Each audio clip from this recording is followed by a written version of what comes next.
Persistent trip. On August 14, 2012, a user named Amos No More uploaded a video I think we've seen this. I think we've seen this already. titled Persistent Trip, Datura. Yeah, I the think we've video, seen this. just over 2 minutes long, shows a young man in disarray, alone in his room, talking directly into the camera. He opens by giving the recording He date, like tripped March for 5th, like 3 days or 2008, something. and immediately begins recounting a disturbing experience with a hallucinogenic drug. According to him, he's been stuck in an unending trip for over 2 months by the time this footage was recorded. Never and mind. he claims his symptoms haven't shown any signs of improvement. It's March 5th,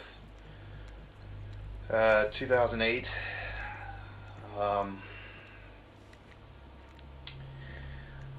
Don't seem to be coming down. I think that's what my hair would look like if I grew it out. Actually, it'd be About worse. 2 I don't even months. have this little poof here. I can't really go out. Dude, imagine if, like, let's just go with the obvious, right? Like, coming feels good, okay? But imagine coming nonstop for like a week, let alone 2 months. Dude, do you know how miserable you'd be? Cease. Spending a lot of time in the basement. I think it's wearing off. I don't really know. He explains he followed instructions from a book precisely, yet has no idea how to escape this nightmare. But it's not just the contents of this video that are unsettling, it's how the video came to be uploaded that makes it all the more eerie. The video's description reads, "This video was uploaded to YouTube several years ago and I haven't been able to find it recently. As I recall, the uploader claimed it was found footage. He said he found a tape on a park bench or something and was concerned about the person depicted therein. And Because it's found footage, this could have been like from the back rooms, or an entity could have been involved in some way, shape, or form. just a few months later, another user by the name of Dizzy Duck uploaded the same video in December of 2012 with the title Endless Trip Video. The description of this second upload more or less aligns with what was mentioned in the first description, with the added information that the original footage was supposedly found somewhere in Philadelphia. Datura. Dizzy Duck also points out something disturbing, what looks like a revolver or some kind of gun on a shelf behind the man's left shoulder. Unfortunately, the resolution of both of these uploads is too low for me to identify it as a gun with certainty. But if it is, this would give this already cryptic video a very dark undertone. What really gets me though is the mystery surrounding it. Despite supposedly being over 14 years old and having over 400,000 views on one of its re-uploads, there's almost no credible information out there. The only other reference I found is this Reddit thread on r/videos from 11 years ago. However, even the original poster of this thread has since deleted their account. So, what's the deal with this video? Is it real or just an elaborate hoax?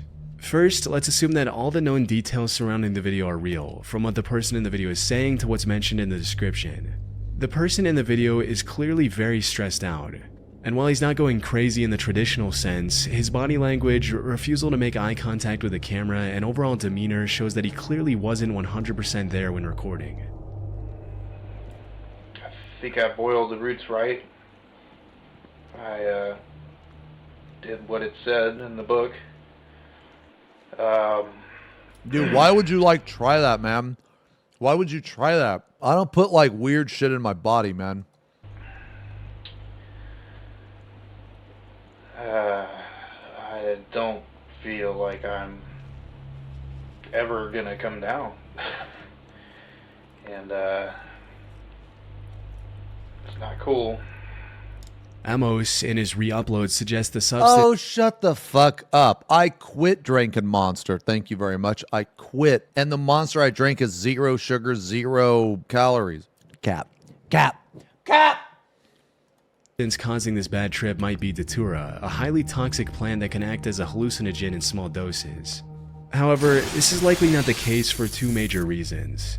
For starters, Datura is a deliriant with the disturbing nickname of Devil's Trumpets.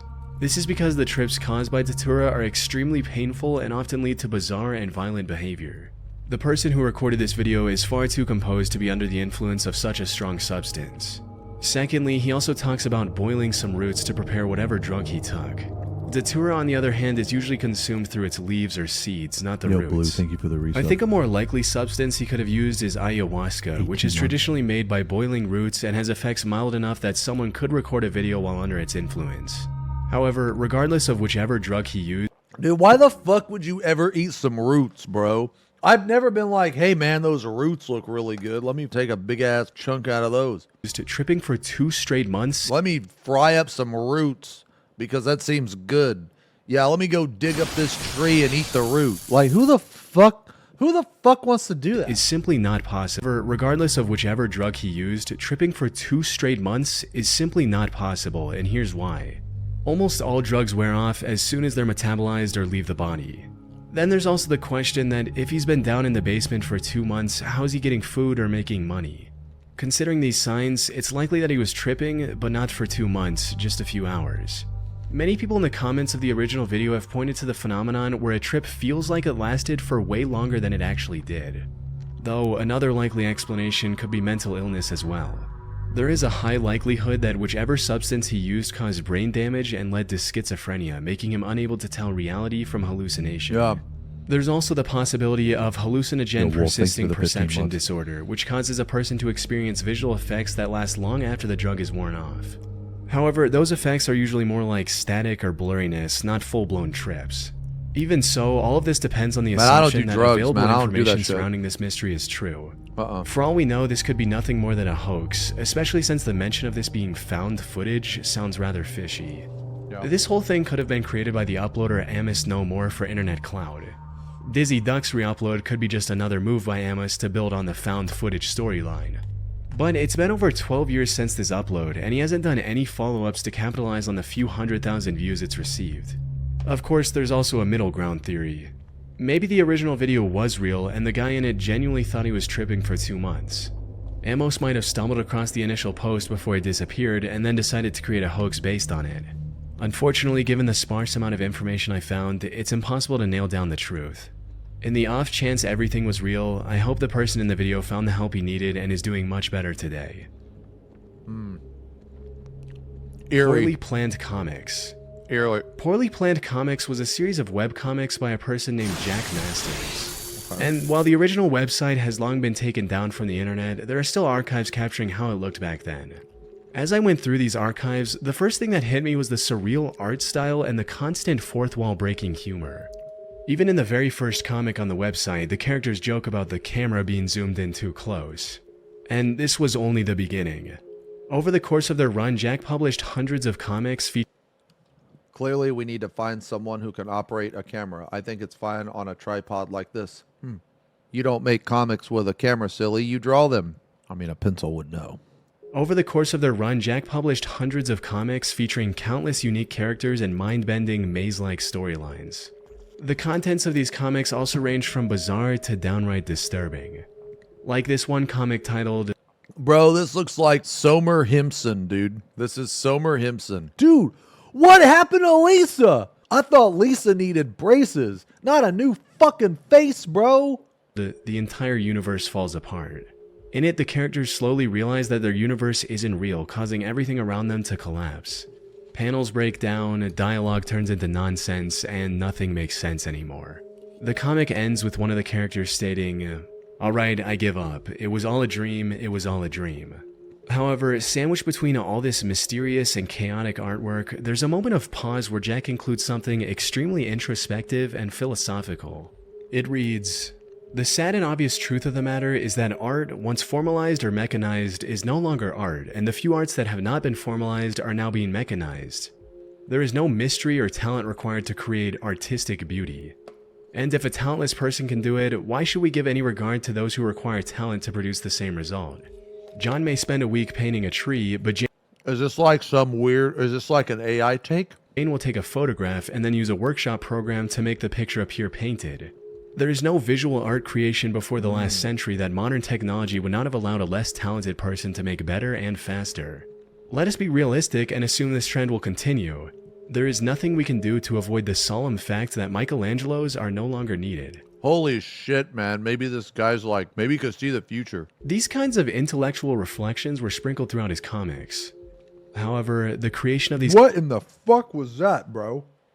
of intellectual reflections were sprinkled throughout his comments. Where is our other son? Our other son is dead, Homery. Dead. Jesus Christ, bro. However, the creation of these comics was abruptly cut short when Jack posted a strip simply titled The End. This was a final note from Jack before he ended his life, starting with the statement, "If you are reading this, I am dead."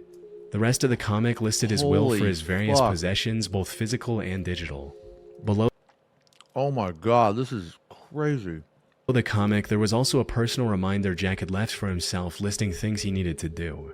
However, the most mysterious part of the comic was this: a link that explained why Jack did this.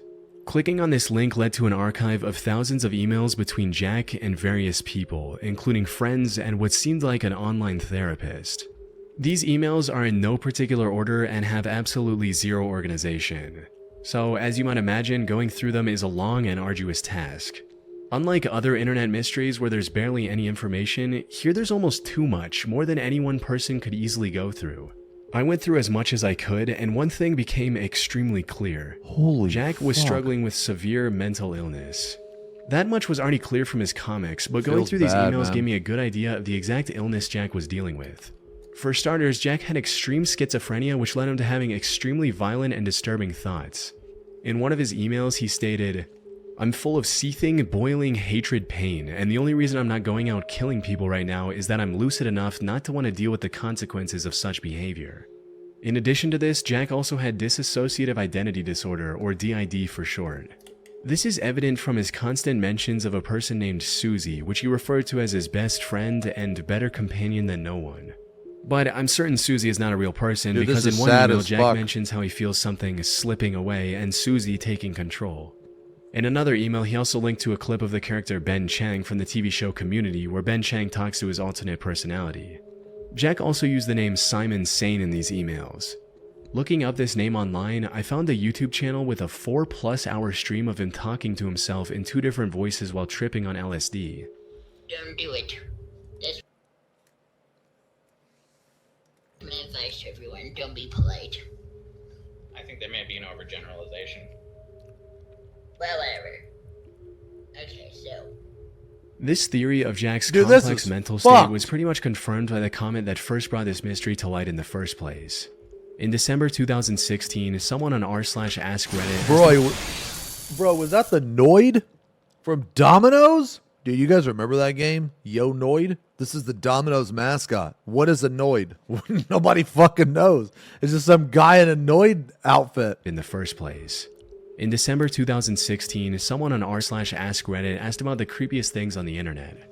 In response to this, a user named Jess248 posted a link to the original Poorly Planned Comics website and also shared a personal anecdote about Jack, stating, "Might not be the creepiest, but I can handle a lot of disturbing things. This one got to me. A childhood friend of my husband's. The guy was insanely brilliant, literally. Husband lost touch over the years. These were his comics. The very last one was his self-assassination note. They had the memorial at his condo. Jesus. He had blocked out all the windows and wrote in Sharpie all over the walls. It was his breakdown, trying to find meaning before he took his life. One of the most heartbreaking things I've ever seen. And while everything that I've covered so far might seem like a lot, it's only the tip of the iceberg when it comes to the amount of comics, emails, and videos Jack left behind. Not to mention things that aren't explicitly stated in his work, like his Maybe he was doing like everything he could to escape reality. obsession with the 1985 book called Maze.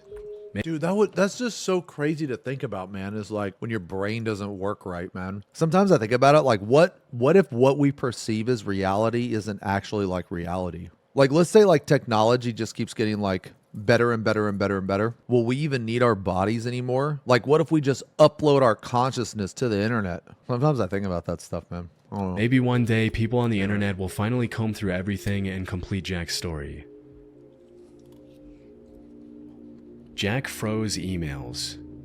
In November of 2011, Tim Hart was sitting on his couch surfing the web on his laptop when out of nowhere he received a mysterious email that left him in complete disbelief. The email read, "I'm watching. Did you hear me? I'm at your house. Clean your attic." Now, receiving an email like this would make most Okay, dude, this is how you guys type. Look at the triple exclamation mark. Most people think that they were either the target of a prank or had a stalker lurking nearby. But for Tim, both of these possibilities were completely out of the question because the email came from his friend Jack Froese, who had died about 5 months earlier. What made this particularly convincing was the bit about cleaning the attic. Just weeks before Jack's death, he visited Tim's attic and they joked about what a mess it was. And while Tim was still trying to figure things out, Jack's cousin, Jimmy McGraw, also received an email from Jack a few days later. However, this one was even more mysterious than the last one, reading, "Hey Jim, how you doing? I knew you were gonna break your ankle, tried to warn you. Gotta be careful. Tell Rock for me. Great song, huh? You're welcome." Couldn't get through to him, his email didn't work. Now, the simplest explanation for these What the emails is fuck? that Jack had scheduled them to be sent before he passed away. Yeah. However, this theory has two major flaws. You see, Jack died of heart arrhythmia, a condition where electrical signals that tell the heart to beat don't work properly. This happens mostly out of nowhere, and there's no reliable way to predict this ahead of time. In other words, Jack had no way of knowing that he was going to die, which would have prompted him to schedule these emails. Secondly, while it can't explain the email Tim received since the two talked about his dirty attic before Jack's death, there's no way to rationalize the email Jimmy received. He sprained his ankle about 2 weeks before receiving the email, which was nearly 5 months after Jack's death. So, unless Jack had the superpower of future sight, he couldn't have possibly predicted such an unlikely event for his I mean, scheduled it could have just been someone got into his account, right? email. This leads us to the second theory, one that the recipients themselves preferred to believe, that this was Jack's reaching out to them one last time from beyond the grave. I would like to say Jack sent it, just because Okay. I look at it as he's gone, but he's still trying to connect with Hey, man, you me know what? and still trying to tell me things to move along and feel better. Hey, man, you know what? If that helps you cope, if that makes you feel better, then good. Like, everybody handles shit different. However, while it's comforting to imagine that those who have left this world can still watch over their loved ones, this is by far the least likely explanation for these emails. I just think someone Especially logged into his compared to the account. possibility that someone close to both Tim and Jimmy had access to Jack's email account. This also explains the inclusion of recent events like Jimmy's ankle injury in the emails. Another thing I noticed while looking into this incident is that Jack's name is spelled incorrectly in the signature of both emails.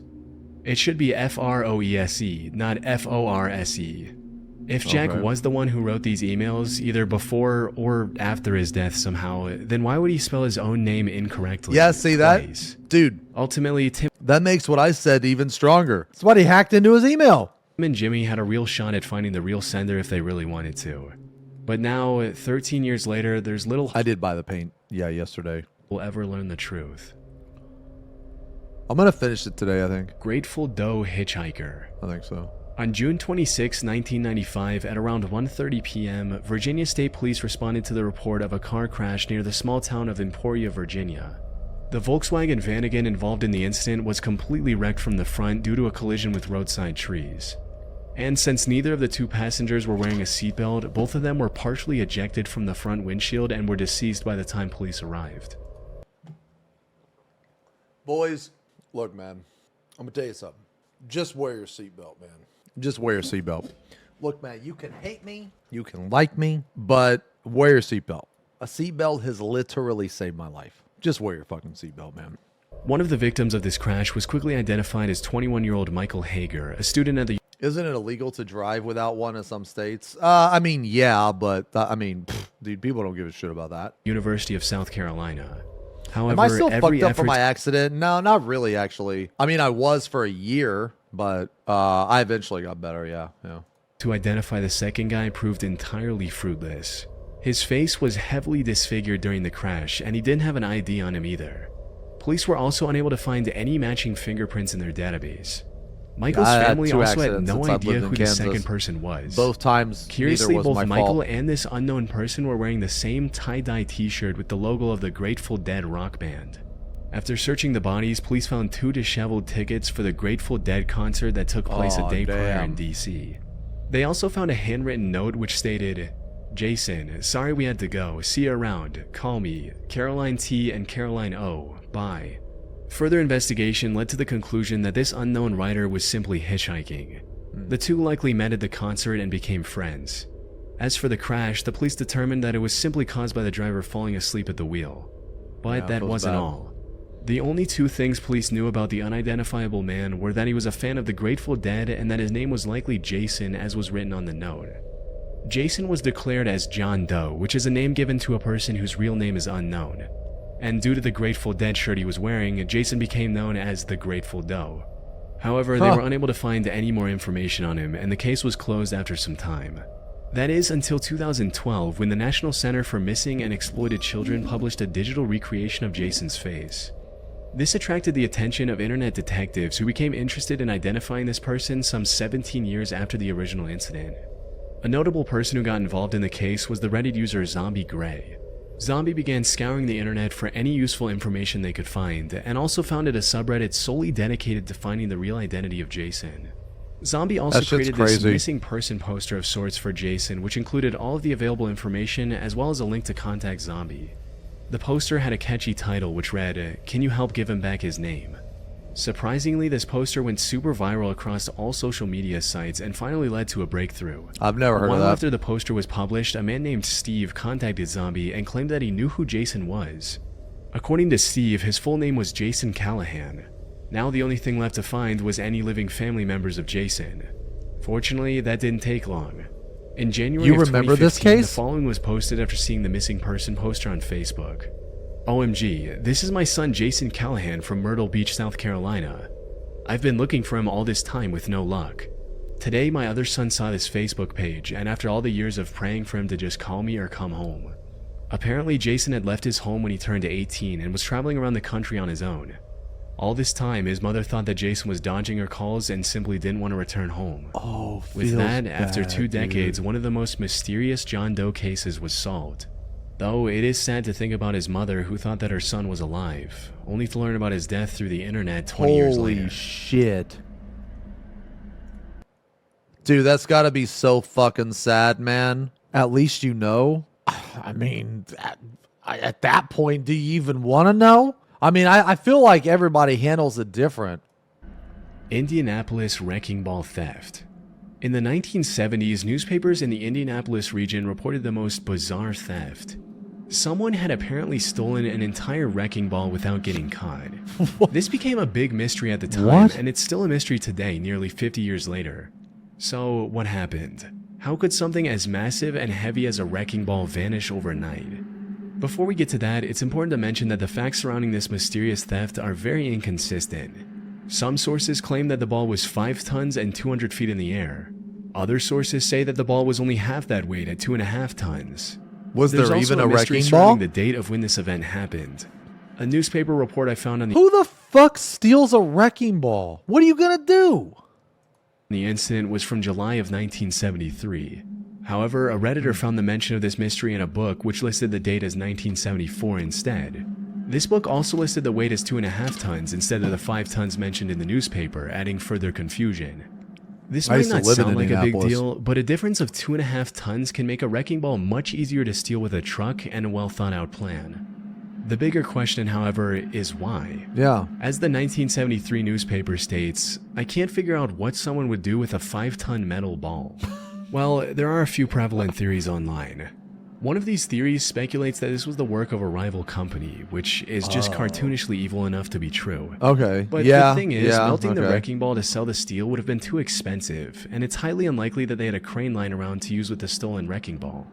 So, if this theory is true, the only plausible explanation is that they stole the ball to slow down their rival's work and cause financial trouble.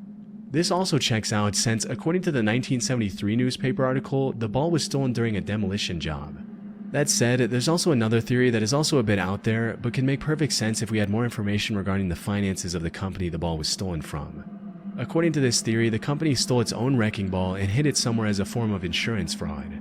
Also, while all of these sound plausible. I came across a similar incident that happened in Dallas, all Texas of in these sound 1978. believable. If the wrecking ball theft in Indianapolis was truly for insurance fraud, maybe a demolition business owner in Dallas saw its success and decided to do the same. Overall, because this happened so long ago and there's very inconsistent information on it, we'll likely never know what happened to this disappearing wrecking ball. That was good. That was good.